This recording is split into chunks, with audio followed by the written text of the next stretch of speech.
Hi అండి అందరికీ. నా ప్రచార యాత్ర కోసం అని చెప్పేసి ఒక సాంగ్ అయితే నేను రాయించిన. నా అమౌంట్ అలాగే నా ఫ్రెండ్ అయినటువంటి విష్ణు కొంచెం అమౌంట్ నాకు హెల్ప్ చేసి ఆ అబ్బాయే స్వయంగా నా ప్రచార యాత్రకు ఒక సాంగ్ అనేది రాయించిన అనమాట. సాంగ్ వచ్చేసి కదిలింది మన బర్రెలక్క అదిగో అని చెప్పేసి సాంగ్ రాయించిండు.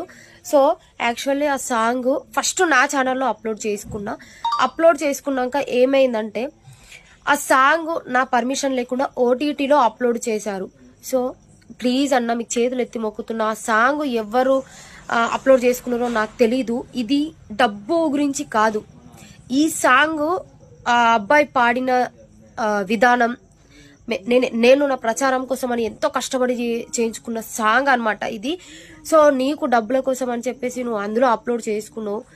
ఈ సాంగ్ ఈ భారతదేశం మొత్తంలో ఒక ఊపు అనేది తెప్పించిన సాంగ్ అనమాట. సో దయచేసి కాపీరైట్ అయ్యకు. ఈరోజు నాకు కాపీరైట్ అనేది పడ్డది ఆ సాంగ్కి. సో ఇది అనమాట, ఒకసారి చూడండి.